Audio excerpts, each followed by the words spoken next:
Invencíveis, fortes e valentes. Assim eles se descreviam há 600 anos nos textos das suas sagas. Nos romances da Idade Média, todo o seu mundo misterioso permanece oculto, entrelaçado em mitos e contos de fadas.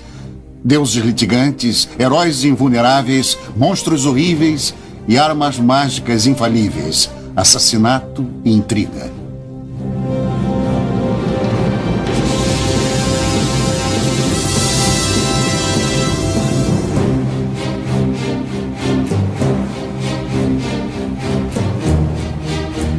São relatos de combates, vitórias e seu ocaso. Dramas e tragédias, como a lenda do rei Magnus, que deu a sua hacha, arma em forma de machado, o nome de Hel. Hel, o nome da deusa da morte de um povo cuja história foi marcada pelas vitórias e pela decadência. O povo dos Vikings.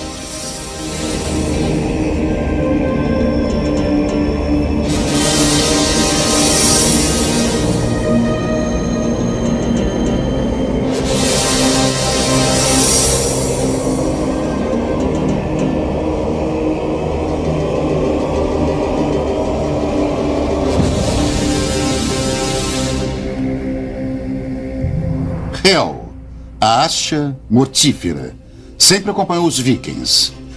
Ela simbolizava violência. Hoje, porém, foram descobertos tesouros arqueológicos na costa da Dinamarca, da Suécia e da Noruega, que simbolizam o contrário. Eles contam a história de artistas que criaram preciosidades com técnica e sensibilidade. Eles não forjavam só achas e espadas com maestria.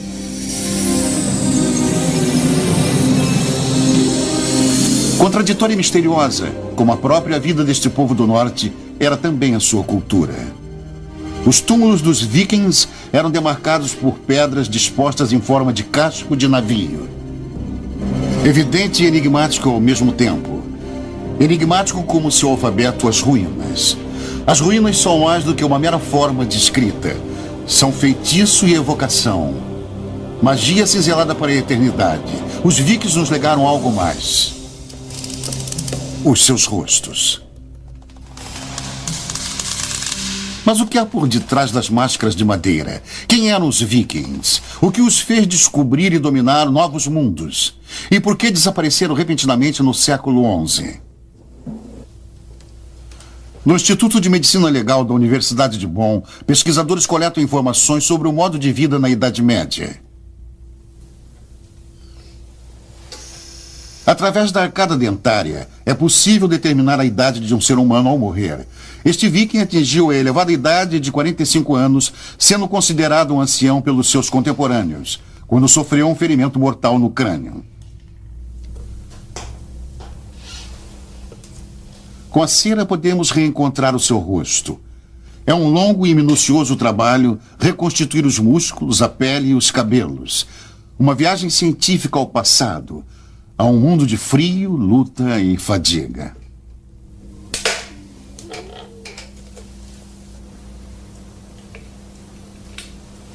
Quanto pode o rosto de uma pessoa revelar sobre a sua vida? Quem foi este homem que há 1000 anos vagava pelas florestas da Dinamarca?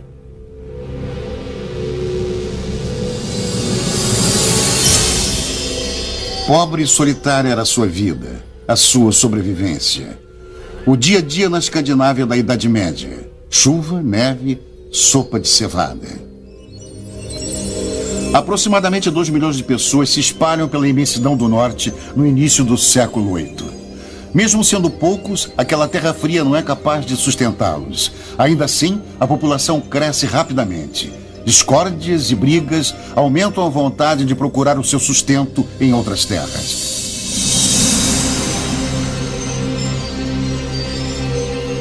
Uma inovação técnica lhes proporciona esta possibilidade: o navio viking.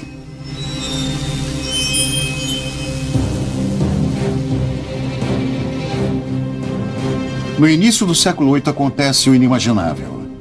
Invadem o interior da Europa, politicamente enfraquecido após a morte de Carlos Magno, através das costas da Inglaterra e da França. Os navios alcançam o norte da África. A resistência é violentamente esmagada.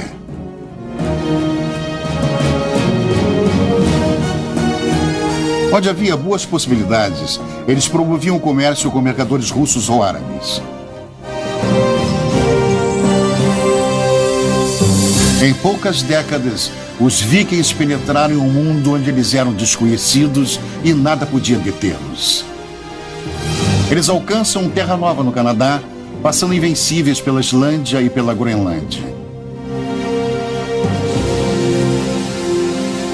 O território viking se expande imensamente nos séculos 9 e 10, compreendendo as praias da Dinamarca, o extremo norte da Noruega, os lagos suecos, a costa canadense, os rochedos de Gibraltar, os desertos gélidos da Groenlândia.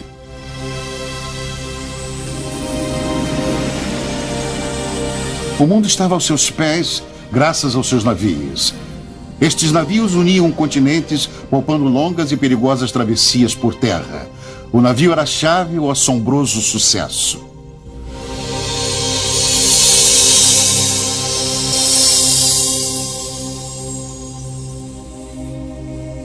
São maravilhas tecnológicas da Idade Média, cujas relíquias podem ser admiradas no museu. E quem se aproximar das antigas tábuas de carvalho conseguirá talvez imaginar o velho estaleiro. Enfia-se uma cunha na árvore recém-abatida até ela se abrir ao longo do seu veio, formando fendas. Tábuas feitas assim mantêm sempre a sua forma original, seca ou molhada. Sendo mais resistente e ideal para a construção dos navios, as tábuas são alisadas com machados para encaixarem perfeitamente umas sobre as outras, como num leque. A parte mais importante do navio é centralizada numa única cavilha, o leme. Eram utilizados até 20 carvalhos para a produção de um único navio em trabalho artesanal de grande precisão. O colosso conseguia alcançar a velocidade de 20 km por hora e, com os remos, era conduzido contra as correntes e o vento. Lã e pelos de outros animais com alcatrão mantinham os cascos impermeáveis. Rebites de ferro davam estabilidade. Com amor e respeito, os artífices completavam o seu trabalho. Grinaldas com esculturas de animais serviam de enfeite e proteção.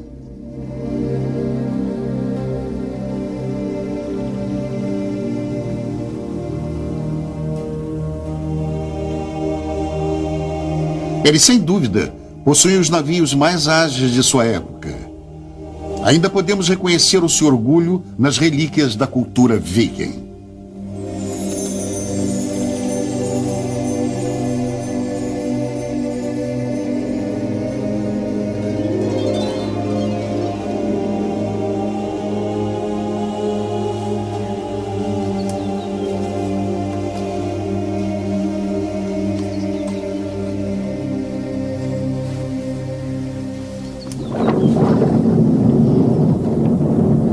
Um peixe os atraiu para os mares, o bacalhau, que ainda hoje determina o ritmo de vida nas regiões nórdicas. Entre janeiro e março, grandes cardumes se aproximam da costa norueguesa. Começam os tempos de pesca, mas também de frio e de dias escuros como a noite. Mesmo no verão, a temperatura não passa dos 12 graus.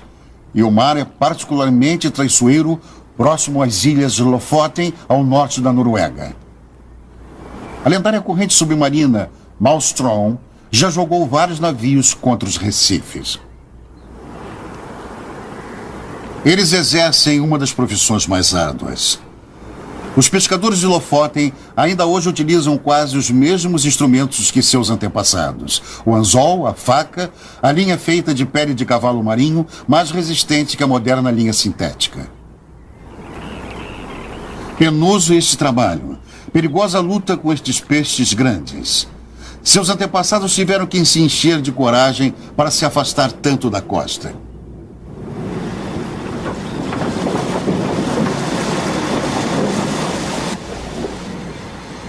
Talvez eles avistassem terra por detrás do horizonte.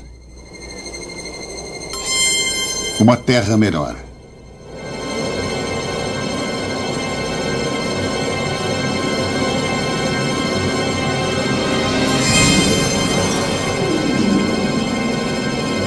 Ainda é um enigma para os cientistas como os vikings não se perdiam nos vastos oceanos. Um enigma que talvez possa ser desvendado através de um pequeno achado arqueológico.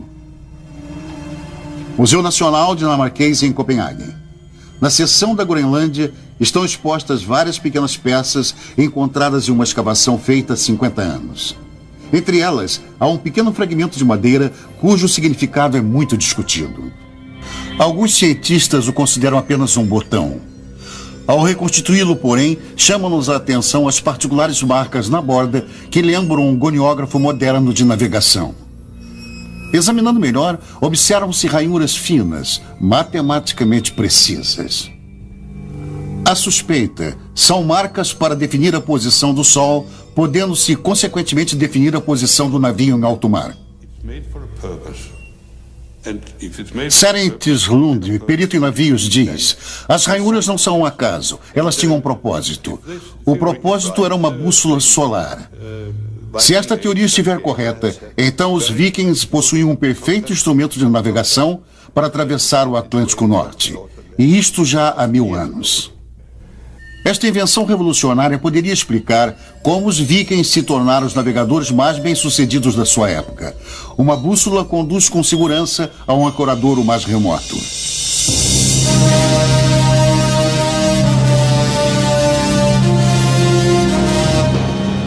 Durante séculos, eles treinaram seu talento de navegadores com a pesca. Agora, com navios ágeis e velozes, eles transformam seu talento em ouro. Ouro de pilhagens. No ano de 793, os vikings atacaram o rico mosteiro inglês de Lindisfarne. Poucos meses depois, saquearam o mosteiro de Jarrow. Hel, a Acha da Morte. Rapidez e brutalidade era a simples estratégia desses ataques.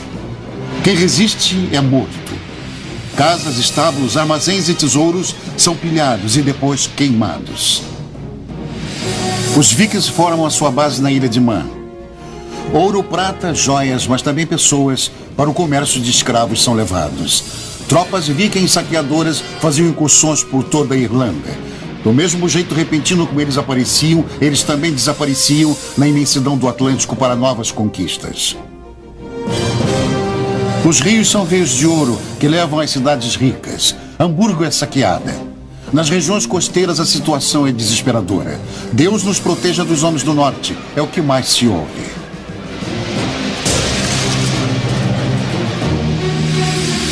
A foz do rio Reno é o portão de entrada a um gigantesco tesouro.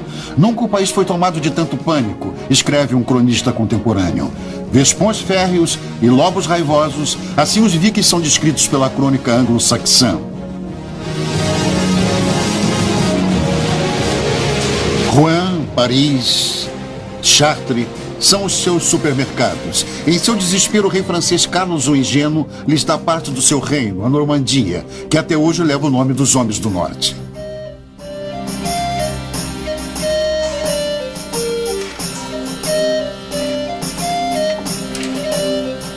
Os vikings adaptam-se facilmente. Seu bravo líder, Rollo, se transforma no nobre francês. Seus guerreiros, navegantes em colonos. Come-se a comida típica do país. A alimentação melhor nunca conheceram.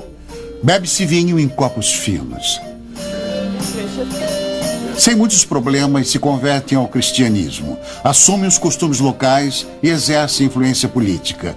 O clímax desta conquista, 150 anos depois, um descendente de Rollo, William o Conquistador, subirá ao trono inglês.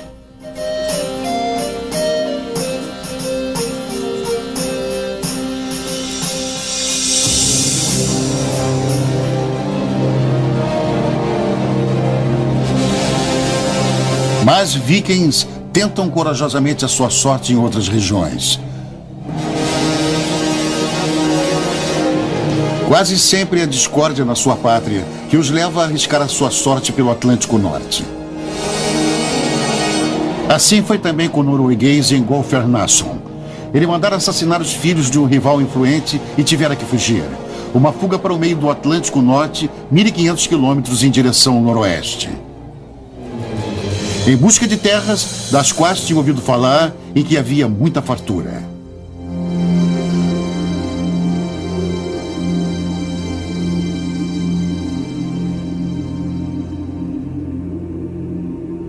Arnason e alguns colonos desembarcaram em 870 na Islândia. A alegria sobre as terras não deve ter durado, pois eles estavam pisando numa terra estéril, 3/4 constituída de lavas e geleiras.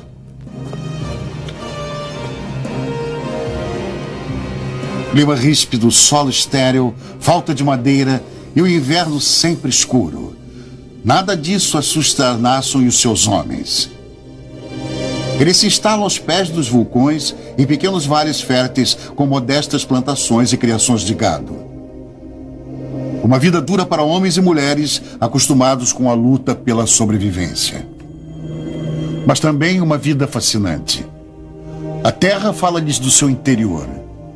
Aqui eles tocam o infinito.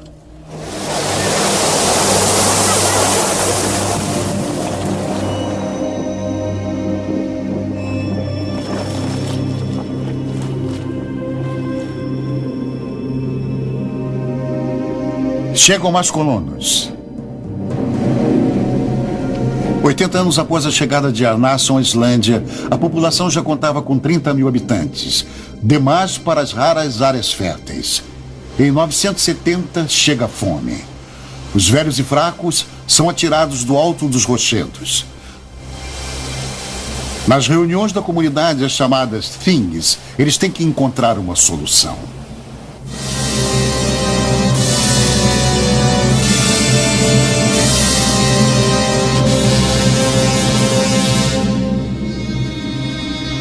Það upphaf griðmála vorra, að Guð sé við oss alla sáttir.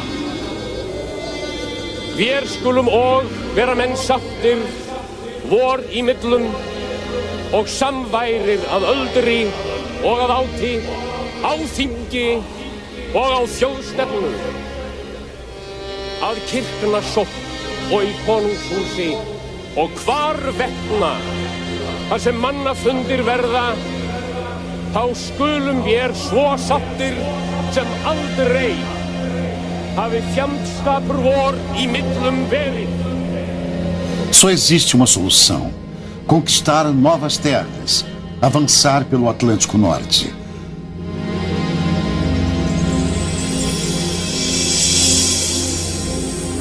Continuar por tempestades, água salgada e gelo, até chegar a uma terra que Gunnbjorn já tinha descoberto há 3 gerações: a Groenlândia.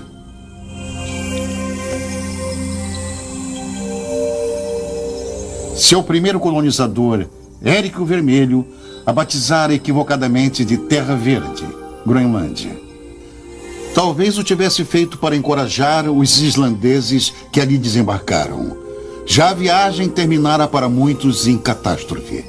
Somente 14 dos 25 navios chegaram ao seu destino. Seu objetivo? É possível sobreviver neste deserto gélido? O clima da Groenlândia não permite o cultivo. Não existe árvores nem madeira.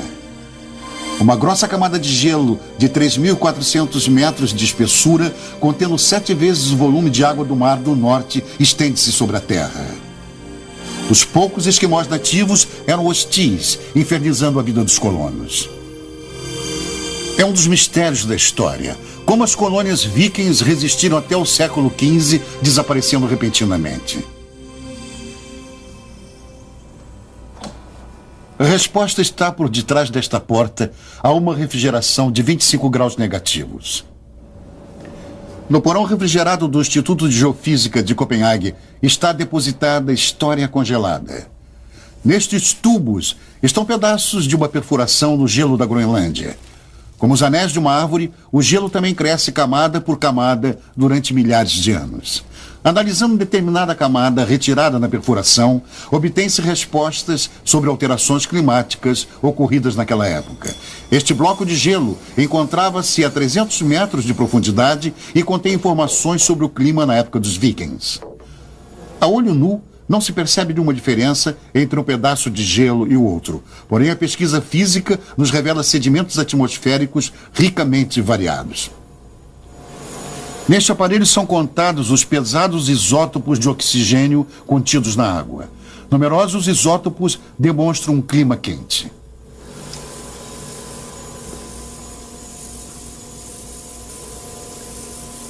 Aparentemente, o clima era mais moderado na virada do milênio, sofrendo uma queda brusca por volta de 1380, como demonstra nitidamente a curva de temperatura.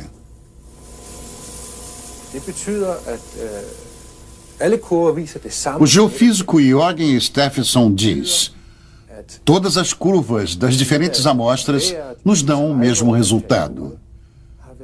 O clima esfriou no final do século XIV, não muito, apenas de 0,5 a 1 grau em média por ano.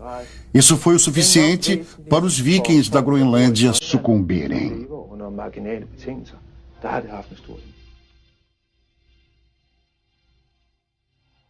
Mas eles sobreviveram durante quase 500 anos na Groenlândia. No século XI, estabeleceram uma rota comercial à Noruega. Exportavam mercadorias cobiçadas como peles e presas de morsa. Ainda assim, eles provavelmente sonhavam com um mundo melhor.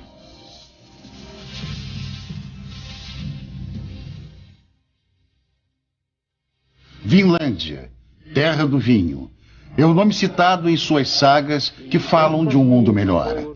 A terra de suas fantasias que talvez Leif Erikson tenha descoberto e da qual os velhos contam maravilhas. Uma terra de esperança além do horizonte, onde as uvas são doces e o orvalho tem sabor de mel.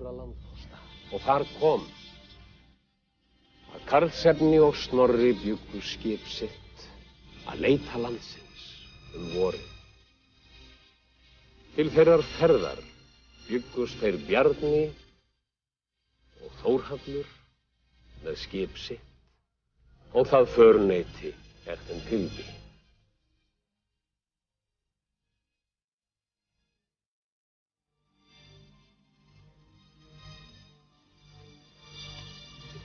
Hljóðs bið eg allar kindir, meiri og minni, mögu hindallar. Vildu að eg valföður vel þér telja, forn spjöll fyrra, þau fremst mann. Ár var alda, þar ímir byggði, var að sandur né sær né svalar unnið. Jörð fannst æva né upp himinn, gap var ginnunga, en gras hvergi.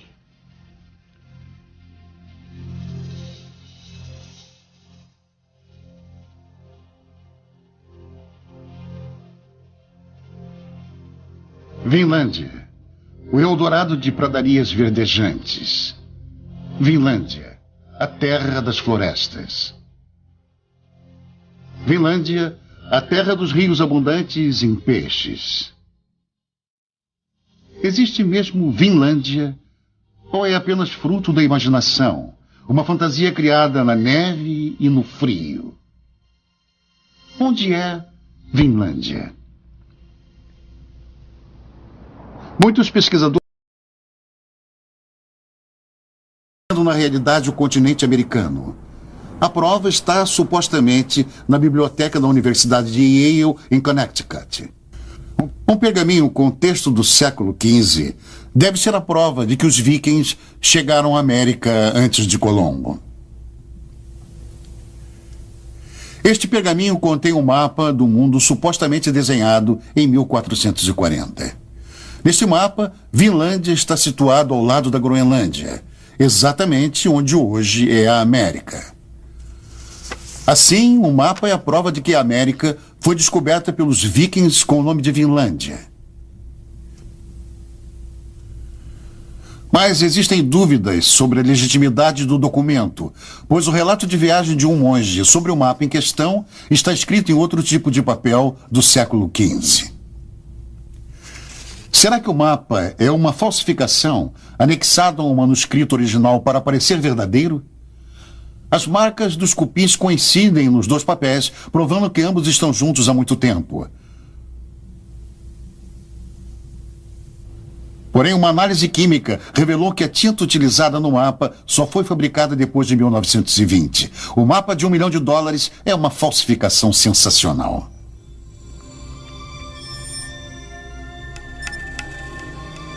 Os únicos achados no Novo Mundo, que realmente são relíquias vikings, cabem todos numa pequena vitrine. Mas, para sermos exatos, não nos encontramos mais no continente americano, e sim numa ilha, Terra Nova.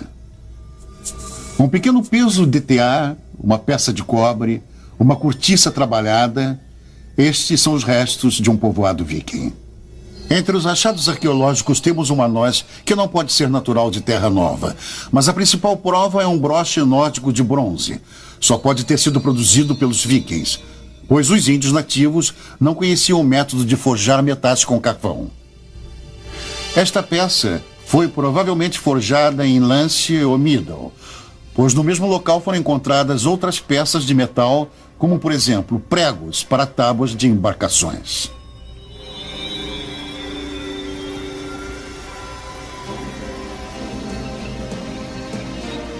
Neste local, na mais remota costa de Terra Nova, deveriam existir apenas 2 ou 3 cabanas de sapê. Com certeza, não mais. Uma pequena tropa de expedição que procurava a Vinlândia no século XI e que se estabeleceu ali, provavelmente não resistiu aos ataques dos índios nativos por mais de 2 ou 3 invernos, desistindo do local. Os vikings descobriram o continente americano apenas na nossa fantasia. Mesmo tendo tocado Terra Nova por um breve espaço de tempo, o espírito de aventura e o êxito destes navegadores conseguiram abraçar um mundo inteiro da época. Sua rede de rotas comerciais inundaram a Idade Média de mercadorias, transformando os povoados vikings em prósperas colônias. Um exemplo é Hedeby, uma colônia dinamarquesa na costa do Mar Báltico.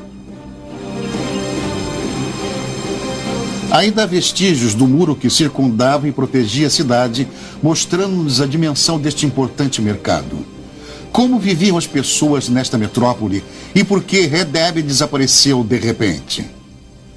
Um mistério que talvez a arqueologia possa nos esclarecer. Hoje, somente as toupeiras escavam a área de Hedeby. Os arqueólogos utilizam instrumentos muito mais sensíveis do que a pá. Calculadora de dados geomagnéticos é o nome do sistema que mede as características magnéticas do solo. Assim, cada mudança na natureza do solo, seja por uma coluna soterrada ou por um pequeno pedaço de metal, é registrada e arquivada neste aparelho. Deste modo, forma-se um perfil do solo que pode ser cartografado com precisão.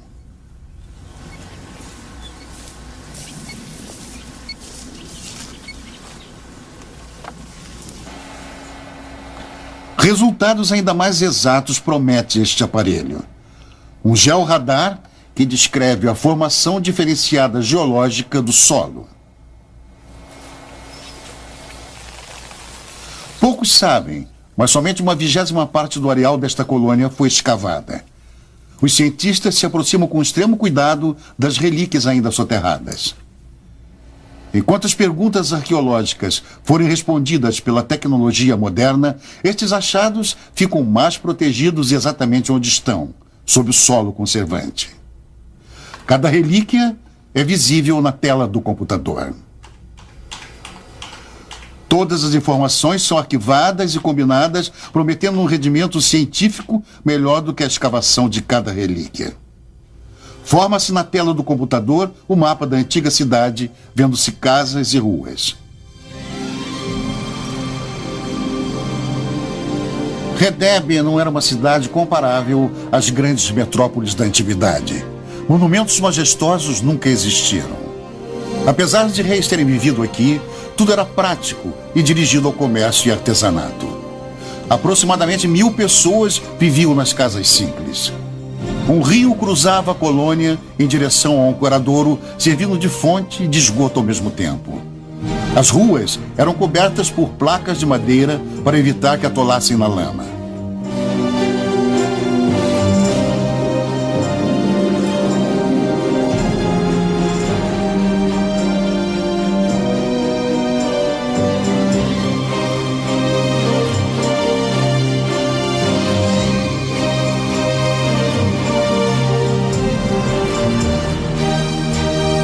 Redeb foi, com o seu rápido desenvolvimento, um paraíso do comércio. Espartana, mas economicamente próspera, sem encantos, porém rica. Das casas simples, ouviam-se os comerciantes regateando em vários idiomas, os martelos batendo, os risos dos bordéis e tabernas, os porcos grunhindo. Redeb, a atmosfera de uma grande metrópole rural.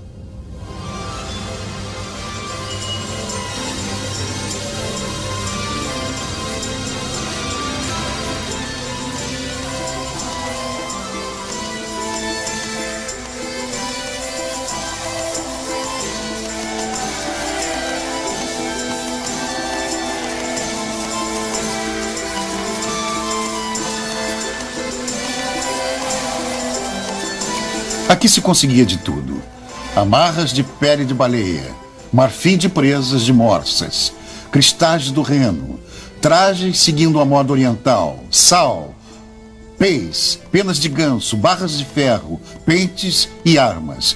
Toda a variedade de mercadorias da Idade Média.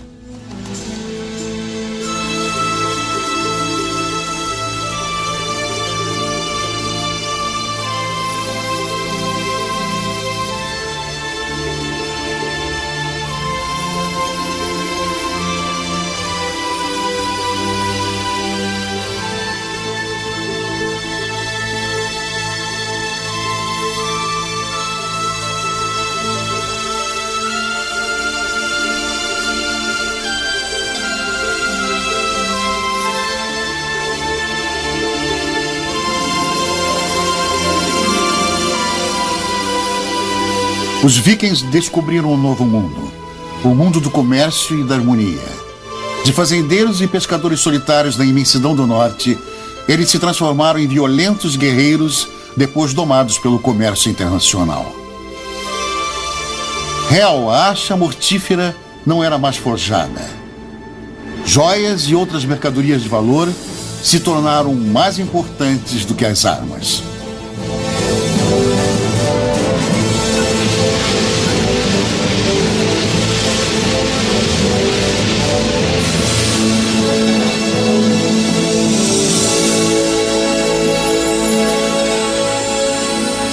Ironia da história. No momento de maior desenvolvimento da cultura viking, começa o seu declínio. Com o comércio, suas conquistas se transformam em vitórias econômicas e, como consequência, seu caráter nacionalista único se perde. São formados estados nacionais individuais. Os escandinavos se tornam dinamarqueses, noruegueses, suecos, alemães, ingleses, franceses e russos. E o que aconteceu com Redeb? O mar engoliu muitas respostas. Cruzamos com um barco de pesquisas ancorado em frente à área onde se situava a antiga metrópole comercial. O nível do mar Báltico cresceu e, consequentemente, grande parte da colônia encontra-se submersa. Os pesquisadores se interessam particularmente pelo grande dique construído no século VIII. Esta construção de madeira protegia a cidade de ataques dos inimigos que vinham pelo mar. Hoje não se vê mais nada deste muro. Seus vestígios são descobertos com um moderno equipamento técnico. O peixe, como os cientistas apelidaram este sonar de visão oblíqua, é mergulhado na água. Se trata de um aparelho de localização ultrassensível que explora a superfície do solo submarino. Será que o peixe poderá esclarecer por que esta próspera cidade desapareceu? Os mergulhadores prendem o sonar de sedimentos ao costado. Seus impulsos sonoros penetram no solo submarino, transmitindo imagens precisas de qualquer objeto sob a lama. imagens com qualidade fotográfica. Von hier bis dahin, das sind jetzt schon 70 Meter oder was? Ja, 80, 90 und insgesamt sind es 160 und diese Breite hier 5 mal, das ist der dickste Kasten, 6x6 ist der in die Ausgrabung kommt jetzt im Sommer. Und an diesen beiden Stützen hier, die es offenbar sind, da wollen wir mit dem Einstieg, also mit dem Antauchen beginnen.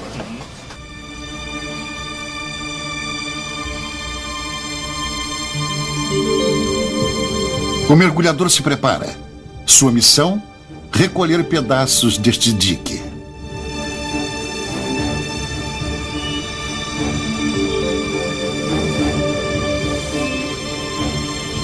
O maior problema não é o mar revolto, e sim o solo lamacento. A água aqui é muito turva, obstruindo a visão do mergulhador, obrigando-o a encontrar e recolher as peças com o seu tato.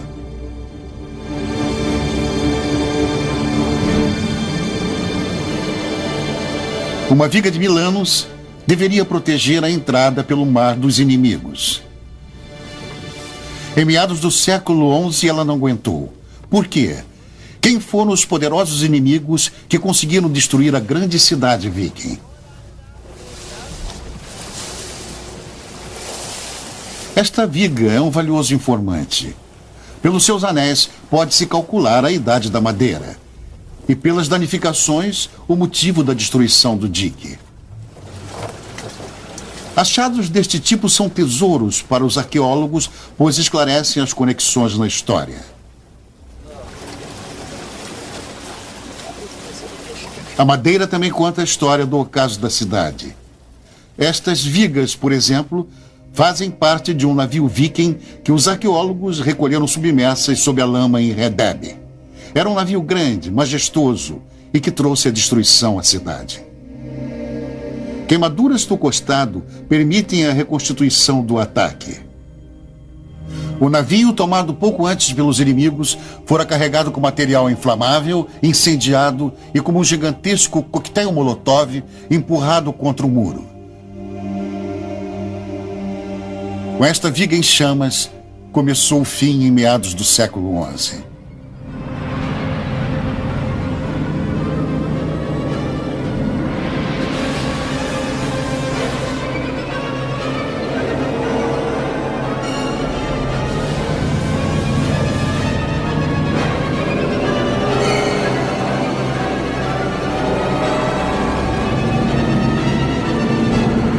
Quem eram os inimigos? As recentes pesquisas nos dão uma resposta surpreendente. Os vikings.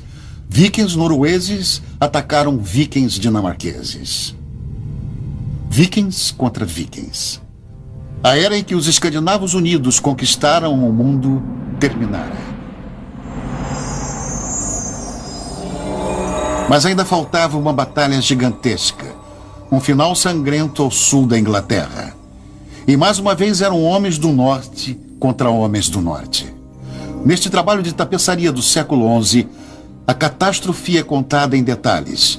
É o chamado tapete de Bayeux bordado por freiras.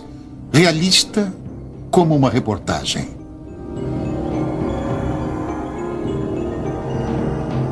Vikings normandos constroem navios de guerra. O rei Guilherme da Normandia, depois conhecido como Guilherme o Conquistador, se prepara para a batalha. Com centenas de barcos, ele ataca Haroldo de Wessex para lutar pela coroa inglesa. Guilherme conquistou um país que há 50 anos, com a invasão de tropas dinamarquesas, já fazia parte do reino viking. Em setembro de 1066, a frota normanda deixa a costa francesa militarmente armados.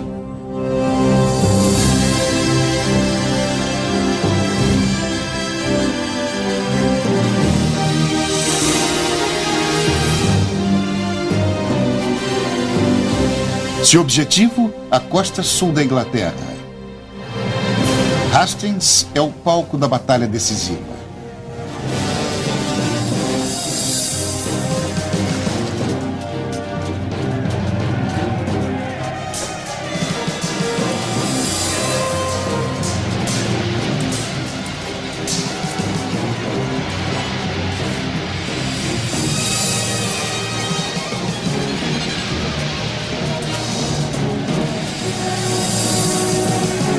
A guerra termina numa carnificina horrível.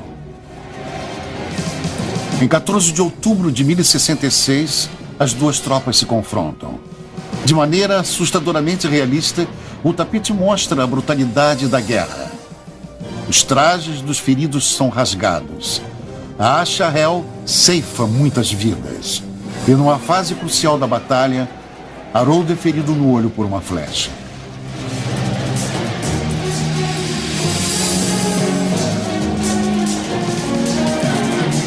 A batalha foi decidida. As tropas de Haroldo, sem a sua liderança, são derrotadas. Um banho de sangue no qual caíram toda a nobreza nórdica e os homens mais fortes de toda uma geração, segundo o cronista da época.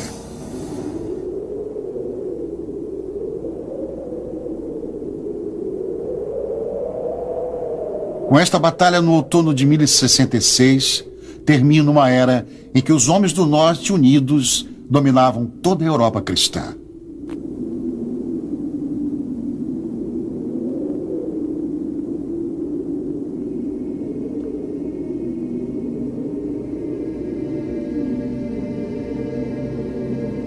O que resta é o mito.